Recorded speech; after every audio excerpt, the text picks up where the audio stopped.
Muy buenas tardes, queridos estudiantes. Espero que se encuentren supremamente bien. Espero que les esté yendo muy bien con los talleres. Yo sé que en este tiempo realmente es un poquitico complicado, pues como el tema de la virtualidad y todo este tipo de cosas, pero hay que asumir estos retos y de alguna manera aprender a convivir con ellos hasta que el tiempo nos diga ya. Entonces, no, mucho ánimo, queridos estudiantes. Yo sé que ustedes son capaces, son temas realmente muy interesantes, como les hablé desde el principio, y realmente pues son temas que nos permiten de alguna manera comprender aquellas circunstancias de nuestra vida cotidiana y de cómo es que estamos compuestos nosotros, todos los seres vivos, ¿cierto? Entonces, hoy les vengo con un tema súper genial. El tema que les voy a presentar es la clasificación taxonómica. Es un tema bastante especial porque nos permite de alguna manera entonces comprender cómo es que los taxónomos entonces clasifican los seres vivos. Seres vivos, cuando hablo de seres vivos, no me estoy refiriendo solamente a los animales, ¿cierto? Estoy hablando de tanto de animales como de plantas, de bacterias, hongos, protozoos, todo tipo de organismos pues, que encontramos en nuestro ambiente. Entonces, los taxónomos de alguna manera se encargan entonces de asumir este gran reto de clasificar, organizar, identificar todos estos organismos con el fin de, sí, de organizarlos en un carácter pues biológico. Muy bien, entonces, ¿qué es la taxonomía? En pocas palabras, es una ciencia de la biología, una ciencia que se ocupa de la clasificación de los seres vivos y obviamente entonces, como les mencionaba ahorita, los biólogos encargados de realizar esta labor son los taxónomos.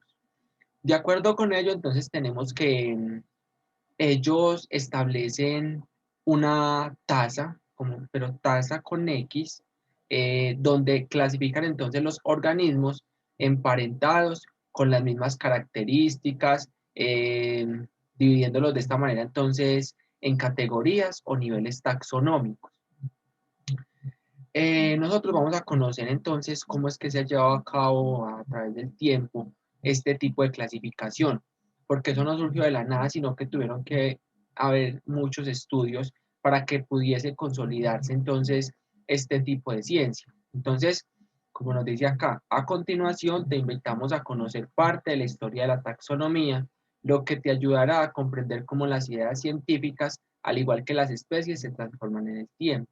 Entonces, también nos permite de alguna manera comprender cómo es que las especies o cómo es que tenemos tantas especies en este planeta, porque tanta variedad. En el caso colombiano tenemos mucha biodiversidad, ¿cierto? Entonces realmente entonces es súper importante conocer este tema y tratar de identificar y comprender, mostrar, eh, hacer como una alusión entonces a su cuidado también, a su vez. Muy bien, entonces vamos a empezar hablando del INEO. ¿Quién fue el INEO? ¿Por qué es importante el INEO? Entonces vamos a ver este videito tan interesante porque el INEO es el padre de la taxonomía.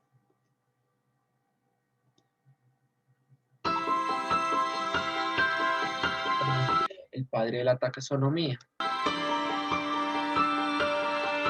Linneo nació el 23 de mayo de 1707 en Suecia. Estudió medicina y botánica en la Universidad de Uppsala.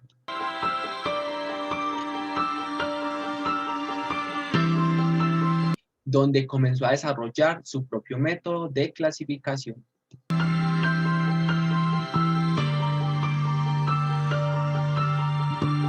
Su nomenclatura binómica hizo posible catalogar plantas y animales.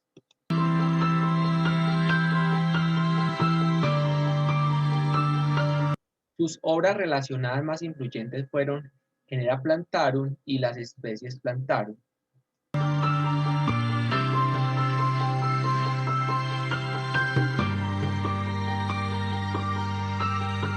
Con este método, denominado sistema natural, Linneo consiguió agrupar en total unas 8.000 especies en total, de animales y unas 6.000 especies vegetales.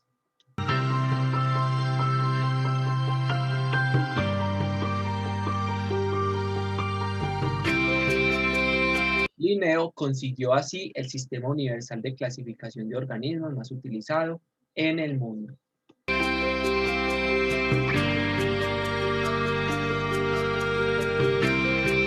Con su obra Filosofía botánica, demostró la reproducción sexual de las plantas y catalogó las partes de las flores.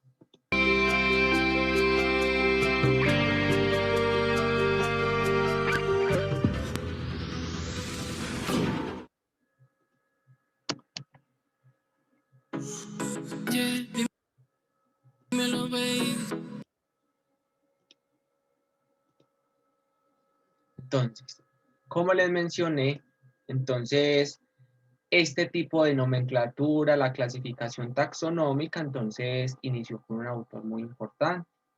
Entonces él en ese tiempo, más bien Aristóteles en ese tiempo, entonces comienza a desarrollar un sistema de clasificación en los seres vivos. Mire que es una época muy temprana, ¿cierto? Mire que solamente en el siglo IV, ¿cierto? Entonces, este autor se basó basó más bien su clasificación en características como la complejidad de las estructuras corporales de los organismos, el modo de gestación y locomoción. Entonces, por ello, él dividió a todos los organismos de la Tierra, pero principalmente entonces a los animales, porque él en ese entonces solamente se dedicaba a eso, a estudiar principalmente pues como los animales, no estudiaba tanto las plantas, entonces dividió a los organismos en dos grandes grupos, los cuales fueron ¿qué? Los animales con sangre y los animales sin sangre. Entonces él dijo, bueno, entonces los animales con sangre van a ser todos los vertebrados. Entonces él ya ahí tenía como un tipo de clasificación taxonómica, ¿cierto? Y dijo entonces que los animales sin sangre eran los animales que no tenían pues como una verdadera columna vertebral o los animales invertebrados, como que los grillos, entre otros animales. Animales vertebrados como que, como los caballos, los elefantes, nosotros y todo tipo de organismos pues, que tienen una verdadera columna vertebral. Entonces por ello pues como fue, por ello fue que fue tan influyente pues como su teoría, su postura frente a este tema tan importante. A continuación, como les mencionaba, llega Linneo, y Linneo es un autor súper importante, ya que de alguna manera entonces ya sí logra idear una serie de características y tiene en cuenta ya muchos aspectos de los seres vivos. Entonces, él de alguna manera entonces dijo que los géneros de especies conformaban los órdenes se agrupaban en clases y estas en dos reinos. Él en ese tiempo decía, bueno, entonces tenemos en la naturaleza dos reinos solamente, en ese tiempo no se tenía mucho conocimiento pues del microscopio, no se conocía mucho de la célula, de las bacterias, pues, todo este tipo de organismos pues, microscópicos. Entonces él decía, entonces los organismos los vamos a agrupar en reinos, en dos reinos principales, los cuales son animalia y vegetal, ¿cierto? Entonces animal y vegetal. Entonces, él para clasificar tiene en cuenta dos aspectos muy importantes. En esos aspectos, entonces, él tiene en cuenta una nomenclatura binomial, es decir, que tiene dos cositas principales. En ese aspecto, entonces, tenemos que cada tipo de organismo o en cada tipo de organismo, el primero corresponde al género. Entonces, siempre vamos a identificar primero el género. Y después del género, entonces, vamos a identificar todas las especies de ese género. Entonces, es como si fueran el nombre y el apellido de una especie. Eh, muy bien. Después de Linneo, llegan otros autores muy importantes. Entre ellos está Haeckel, que en el año 1869 clasificó los organismos o los microorganismos eh, entre animales, vegetales, en un tercer reino. Entonces, él dijo, bueno, entonces vamos a consolidar otro tercer grupo importante de la naturaleza, que es el reino protista, es decir, el reino de todos los microorganismos. Entonces, él dijo o supuso de alguna manera que todos los organismos, todos nosotros, desde plantas, animales, protozoos, todos, estamos encaminados hacia las bacterias. como se dice. Entonces, el Tijo supuso que entonces todos nosotros los organismos estábamos originados o éramos originados de las bacterias, en este aspecto, de los microorganismos. Entonces miremos que acá ya se van consolidando los reinos de la naturaleza por medio de investigaciones. Ya en ese tiempo obviamente ya se tenía pues como otro conocimiento, otro tipo de conocimiento pues en microscopía, por ejemplo, ya tenía el microscopio, se adecuaba para los estudios obviamente científicos. Entonces fue sumamente pues relevante este tema. Entonces miremos que acá tenemos las euglenas, paramecios, amebas, los protozoos, ¿cierto? Entonces miremos que realmente son seres microscópicos, pero en esa época ya se tenían muy en cuenta.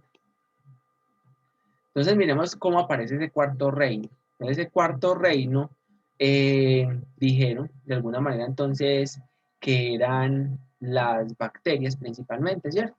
En este aspecto entonces tenemos que fueron descubiertas por Herbert, ¿cierto? Entonces, Herbert entonces propuso el cuarto reino, que fue el reino Monera, el reino de las bacterias. Recordemos que el anterior entonces tiene que ver es principalmente con los protistas, con las euglenas, paramecios, amebas, que ya sabemos entonces también que son organismos microscópicos, es decir, organismos que solamente los podemos observar en el microscopio. Entonces, como les mencionaba, este cuarto reino fue descrito por Herbert. El reino Monera, entonces, acá ya agrupó todos esos microorganismos, como nosotros ya sabemos, como veíamos en las células, pues estos microorganismos entonces no tienen un verdadero núcleo, ¿cierto? Entonces tienen su material genético disperso por todo el citoplasma. Entonces, él por eso dijo, bueno, entonces vamos a organizar estos, eh, estos seres vivos dentro de un reino diferente, ¿cierto? Entonces, a él pertenecían las bacterias y las cianobacterias. Contemos entonces que las cianobacterias pertenecen a una parte muy importante de la biología, o más bien se encuentran dispersas mucho en el agua, ¿cierto? Se encargan de dar oxígeno, obviamente, a nuestro planeta, y por eso se dice que entonces, las bacterias de alguna manera entonces pudieron originar la vida en nuestro planeta, que brindaban el oxígeno necesario para poder entonces generar este tipo de vida acá en el planeta Tierra. Posteriormente llega un autor súper importante, Robert, en el año 1969, creando un nuevo reino. Mire que hasta ahora entonces ya llevamos 5 reinos. Tenemos animal, vegetal, protista, fungi, que sería este, ¿cierto? Y el otro, y el mónera. De acuerdo con ello, entonces tenemos que, él dice, no, yo, para poder identificar entonces este reino, nosotros debemos separarlo del reino de las plantas. ¿Por qué qué? Porque es que las plantas realizan fotosíntesis y estos hongos no tienen hojas para realizarla, no toman la energía del sol para alimentarse, sino que es que estos hongos entonces son heterótrofos, es decir, ellos necesitan de otros organismos para poder alimentarse. Y entonces él también los diferenció porque es que él pudo deducir, pudo concluir que entonces estos organismos estaban compuestos por quitina, cosa que no tienen las plantas. Entonces, realmente fue muy importante este aporte porque permitió entonces separar esos hongos de las plantas. Muy bien, entonces recordemos muy bien lo que llevamos hasta ahora. Entonces llevamos el animal y vegetal, que fueron propuestos principalmente por quién, por Linneo. Posteriormente llega Haeckel, que propone entonces este tercer reino, que es el reino protista. Posteriormente llega Herbert, que nos propone un cuarto reino, que es el reino Monera, que es de las bacterias y las cianobacterias. Y posteriormente llega Robert. Entonces este autor entonces nos propone este último reino que se consolida entonces a partir de ese reino de las plantas, como el reino fungi. Según la clasificación de Whittaker, ¿dónde está el ancestro común de los animales, hongos y plantas? Entonces acá podemos observar muy bien en esta imagen, ¿cierto? Que realmente entonces tanto los vegetales como los hongos, los animales, los protistas se originaron o nos originamos a partir del mónera, ¿cierto? Del mónera, que son las bacterias, principalmente de las cianobacterias. y todos estos organismos que habitaron primitivamente en nuestro planeta, que se encargaron entonces de darle oxígeno y consolidar la vida que ahora tenemos, la gran diversidad, la biodiversidad que ahora tenemos, ¿cierto? Muy bien. Después de haber identificado esos reinos, después de mucho tiempo, unos 100 años, surgen los dominios, algo muy interesante para la biología. Entonces, Woese, en el año 1977, entonces él trató de comparar el ARN, es decir, el ácido ribonucleico y otras moléculas diversas de especies procariotas. Entonces, él concluyó que entonces ese reino Monera en realidad estaba dividido en dos clases, en dos partes principales, en dos clases muy diferentes de organismos, ¿cierto? Entonces, él dijo que entonces este reino Monera lo debía dividir en dos dominios separados. Entonces, él dijo, entonces vamos a tener un dominio de las bacterias y otro dominio de las arqueobacterias. Entonces, él incluyó un sexto reino. Entonces, el sexto reino, y que actualmente se conoce, entonces es el de las arqueobacterias. Entonces, miremos que ya tenemos 6 reinos diferentes en la Tierra, para que los podamos identificar. Listo, entonces, reino fungi, reino monera, reino protista, reino animal, reino vegetal, y por último las arqueobacterias, porque las separó de acuerdo pues con el lugar en el que habitaban y con las temperaturas de alguna manera que entonces ellas adquirían, porque son súper resistentes a este último grupo que se descubrió. Entonces, acá observamos algunas de ellas, algunas arqueobacterias, algunas bacterias pues verdaderas, que eso es lo que quiere decir eubacterias. Entonces, dedujo que eran los ancestros de las células eucariotas. Entonces, realmente la vida surge con este tipo de bacterias, con las arqueobacterias, porque como les dije anteriormente, ellas resisten unas altas temperaturas, pero después vamos a hablar muy bien de eso y de cómo es que ellas hacen, qué características adquirieron para poder adaptarse a su ambiente.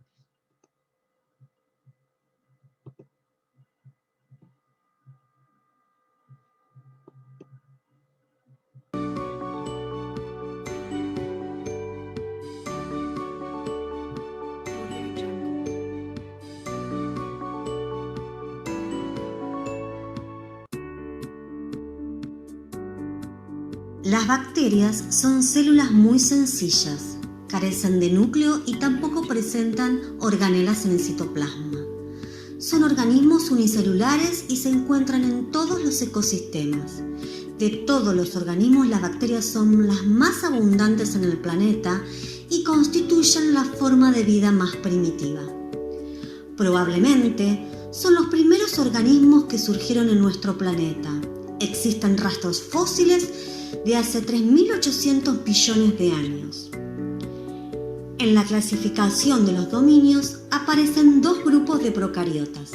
El dominio Archaea, arqueobacterias, engloba a los organismos más antiguos del planeta, y el dominio Bacteria, Eutobacterias, es donde están la mayoría de los organismos bacterianos actuales. Dominio Archaea, arqueobacterias. Las arqueobacterias son muy simples en su estructura. Se consideran los organismos vivos más semejantes a los primeros seres que surgieron en la Tierra. Sus características principales son: poseen una membrana plasmática con una sola capa de lípidos, y su ADN presenta características similares a las células eucariotas. Se considera que las arqueobacterias necesitan condiciones de crecimiento semejantes a las existentes en los primeros tiempos de la historia de la Tierra. Es por ello que a estos organismos se les nombró arqueobacterias. Viven en zonas inhóspitas, bajo condiciones extremas, tales como alta salinidad, altas temperaturas y cantidad de hidrógeno. Entonces, precisamente, eso es lo que diferencia a las arqueobacterias de las bacterias. Que no es posible para otro tipo de vida. No obstante, pueden morar en otros lugares menos desagradables, como el aparato digestivo de algunos animales. Dominio Bacterias. Las eutobacterias, o bacterias verdaderas como son mejor conocidas, abarcan un pequeño grupo de organismos microscópicos con características únicas. No cuentan con una membrana nuclear que las recubre y proteja. Pueden poseer uno, dos o numerosos flagelos para desplazarse. Según su forma se les nombra diferente. Por ejemplo, encontramos los cocos, que tienen forma esférica, los bacilos, que tienen forma alargada, los espirilos, que tienen forma helicoidal o espiralada, y los vibriones, que tienen una forma de bastón corto y encorvada. Muy posiblemente hayas oído estos conceptos anteriormente, siendo lo más básico en la biología celular. Algunas de las enfermedades que causan las bacterias son, como por ejemplo, el cólera. Chicos, entonces, eso era lo que quería que vieran, de alguna manera, entonces, identificar esa gran diferencia, o bueno, no tan gran, pero que de alguna manera entonces permitió clasificar estos seres vivos en aspectos diferentes, ¿cierto? Muy bien. Entonces, ya en 1990, ese mismo autor, Woz, entonces ya encontró marcadas diferencias moleculares entre las bacterias, las arqueobacterias y los eucariotas. Entonces, por lo tanto, él propuso la creación de un nivel taxonómico superior al reino llamado dominio. Entonces, el dominio, entonces, es este que podemos observar acá. Entonces, acá tenemos un dominio de las bacterias, un dominio de las arqueas y un dominio de las eucarias, que obviamente entonces tiene que los animales, los hongos, las plantas y todos los protistas. Entonces ya sabemos que en la naturaleza tenemos tres dominios esenciales, ¿cierto? Tres dominios que de alguna manera se fueron ¿qué? Consolidando a través del tiempo. Fue súper fundamental para poder distinguir entonces todo este tipo de organismos, para posteriormente obviamente entonces realizar esa clasificación taxonómica. Acá tenemos la importancia de clasificar a los seres vivos. Yo coloco esto más grandecito para que lo podamos observar mejor. Entonces tenemos la clasificación de los seres vivos, ¿cierto? Esa importancia. Entonces son importantes, ¿porque qué? Porque nos permiten identificar y estudiar a los seres vivos, aprender sobre la biodiversidad del planeta, sobre todos esos organismos que tenemos acá en nuestro planeta, identificarlos, conocerlos, reconocer sus estructuras, con quién conviven, dónde se encuentran. Es como una forma de distinguirlos adecuadamente.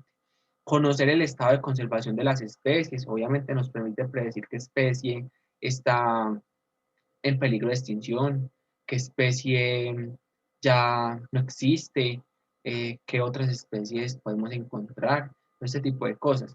Y obviamente entonces establecer relaciones de parentesco entre los seres vivos, con el fin entonces de agruparlos en unas familias, géneros, grupos, filum, todo ese tipo de cosas que ahorita les explicaré. Para clasificar los diferentes organismos se van a tener en cuenta varios aspectos esenciales.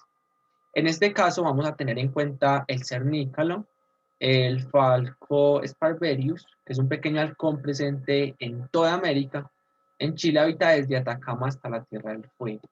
En este aspecto, entonces vamos a hablar y para tener en cuenta cómo se hace ese criterio de clasificación a esta ave.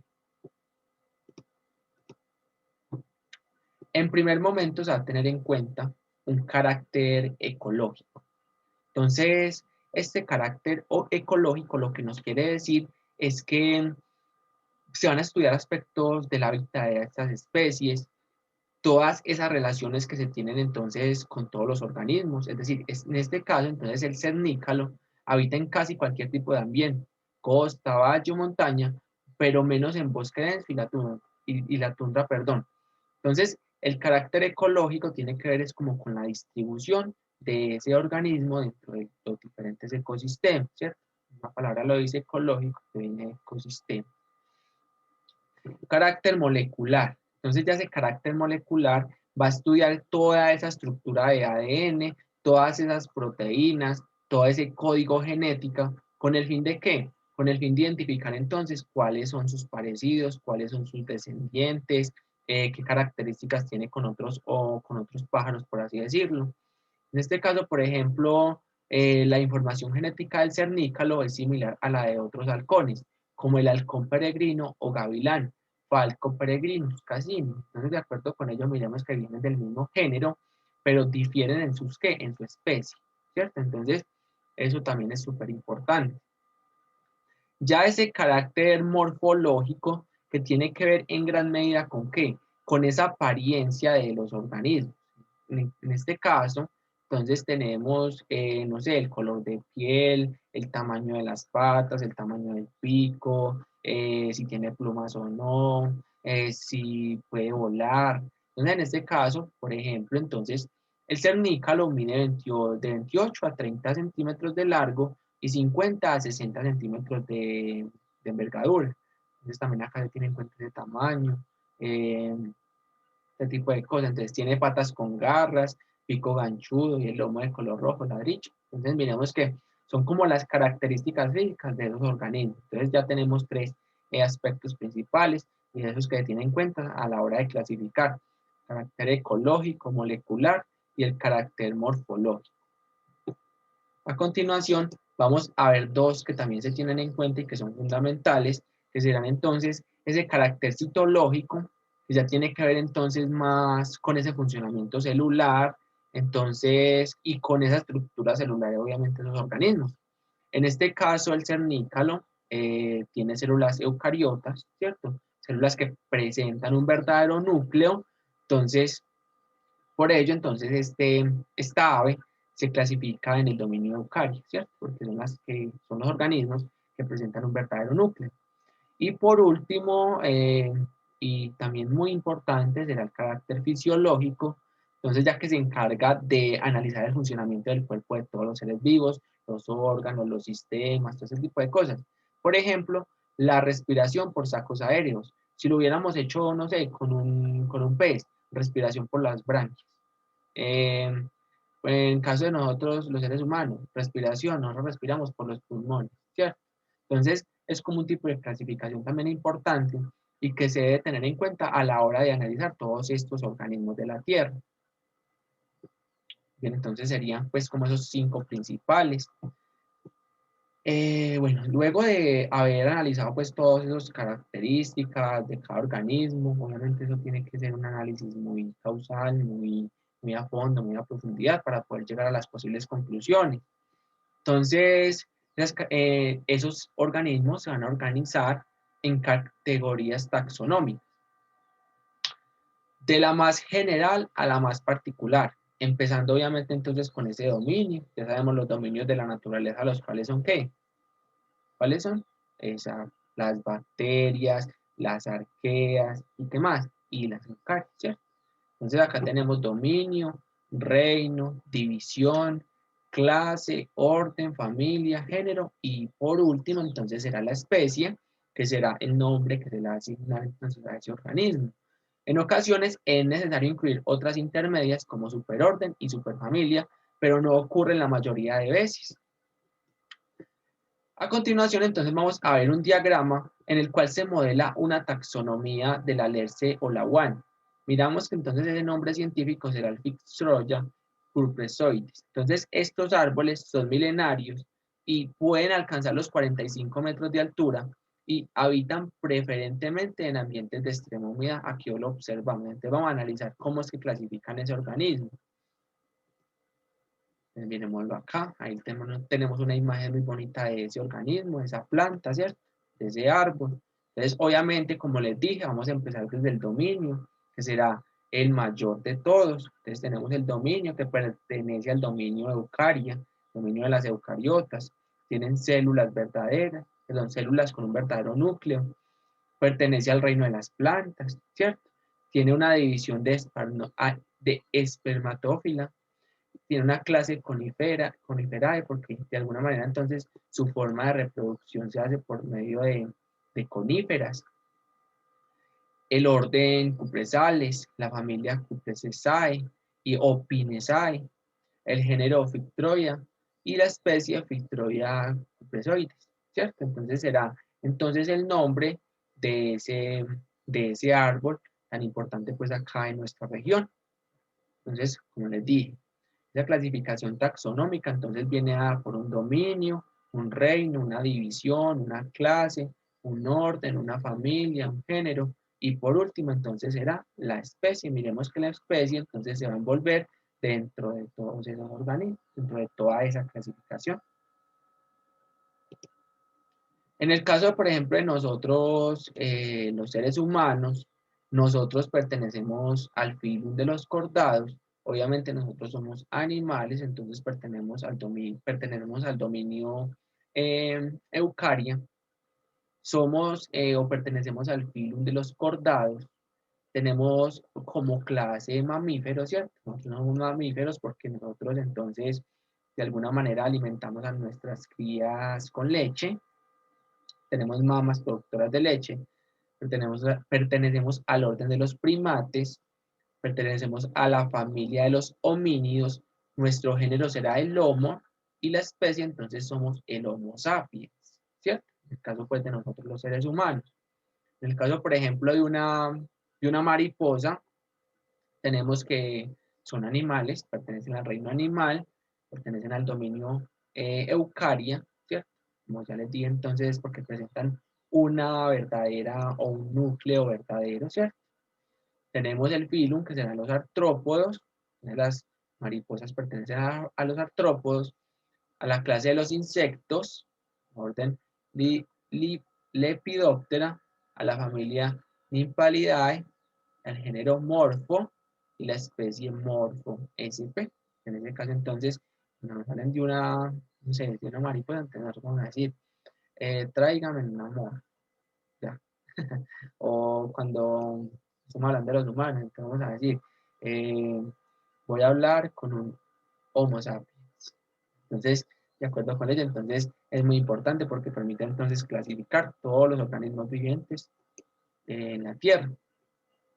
Vamos a hablar de qué es una especie, porque también es importante y es una definición que realmente se ha venido construyendo durante mucho tiempo con el fin entonces de analizar y poder identificar qué realmente es eso. Cuando nos hablan de especie, realmente es un término confuso, pero en modo general, entonces una especie es un conjunto de organismos muy parecidos y estrechamente relacionados que en condiciones naturales tienen la capacidad de reproducirse y dejar descendencia fértil. Entonces la característica principal de las especies es que se pueden reproducir y que de alguna manera entonces van a dejar una descendencia fértil, posteriormente se va a reproducir nuevamente, va a dejar una descendencia fértil y así todo el proceso. Vamos a este dedito para que nos quede más clarito ese término de especie.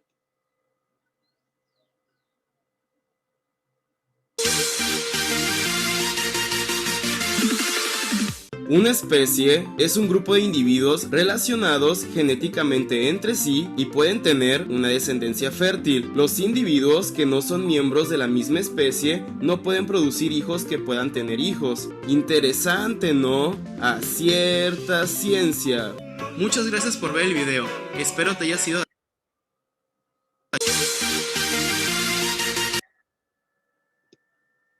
¿Y qué es una subespecie?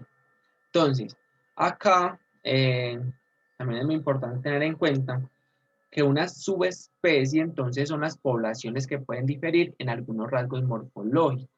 En este aspecto son características muy poco variadas, aunque mantienen la capacidad de reproducirse y formar descendencia fértil. Entonces todas las subespecies también se pueden reproducir, aunque tengan diferencias, no sé, en el color, en este caso, por ejemplo. Miremos que uno acá será más oscurito, el otro será un poquitito pues como más clarito.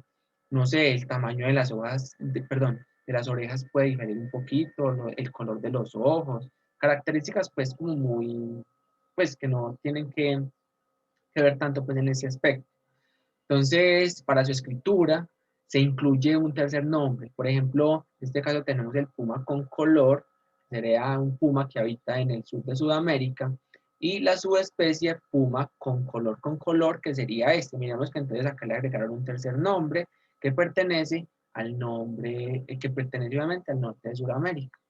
¿De acuerdo con ello? Entonces, esas características ambientales pudieron haber de pronto entonces conferido un color diferente en estas especies y entonces por ello entonces se le nombra como lo mismo, pero entonces se incluye un tercer nombre diferente para poder nombrar.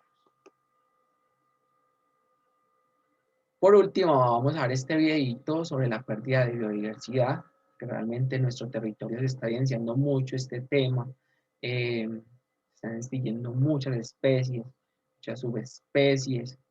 Nuestro planeta, entonces, como generar conciencia en nosotros acerca de su cuidado y acerca de lo que nosotros podemos hacer para proteger lo que nos pertenece. La pérdida de biodiversidad es uno de los problemas más significativos del planeta. Poco a poco se va creando conciencia sobre este hecho, pero aún hay mucha desinformación sobre el tema. Desde Ecología Verde te contamos las principales claves sobre la pérdida de biodiversidad, sus causas y consecuencias.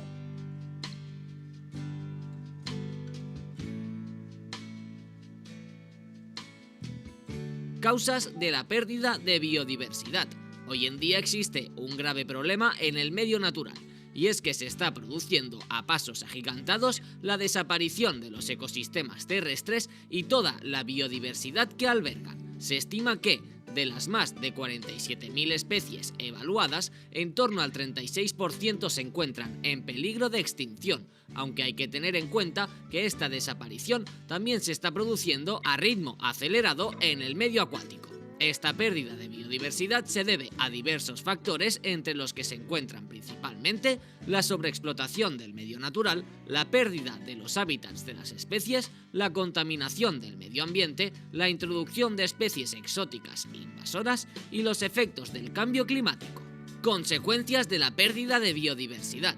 La pérdida de biodiversidad tiene consecuencias muy graves, y es que esta es fundamental para la supervivencia de la vida en nuestro planeta. La extinción de especies tiene serios impactos en los ecosistemas, que pueden perder sus funciones al eliminarse especies que constituyen los eslabones de las cadenas alimenticias. Esto significa que con la extinción de algunas especies en concreto, se puede desencadenar la extinción de otras tantas como si de un dominó se tratase, incluyendo al ser humano. El suelo, el agua y el aire también dependen de la biodiversidad del planeta. La vegetación juega un importante papel en el mantenimiento de todos ellos. Utiliza el CO2, entre otras cosas, para producir su alimento. Con su eliminación, la cantidad de CO2 atmosférico aumentaría, contribuyendo al cambio climático y al aumento de las temperaturas. Y hasta aquí este vídeo de Ecología Verde. Si quieres... Entonces, ese video es muy interesante porque entonces nos permite comprender lo que realmente estamos haciendo nosotros con el planeta. Esa pérdida de biodiversidad entonces nos está afectando, nos va a afectar en un futuro muy próximo a todos nosotros. Entonces, no sé, buscar alternativas de no al uso del plástico, eh, al no uso de tanta contaminación para nuestro medio ambiente. Realmente son actos que nosotros los podemos poner en práctica en el día a día, tratar de mejorarlos, con el fin pues obviamente de preservar lo que nos pertenece, con el fin de cuidar nuestro gran planeta. Listo chicos, entonces esta fue la clase del día de hoy. Espero que hayamos comprendido un poquito acerca de la historia de los reinos, de cómo se consolidó la taxonomía, de qué es una especie, qué es una subespecie, todo eso que vimos en la clase del día de hoy. Entonces, ya les dejaré el taller con la profe Pilar. Espero, como siempre les digo, verlos en algún momento. Muchos éxitos, que les vaya muy bien. Cualquier cosa, no duden en contactarme.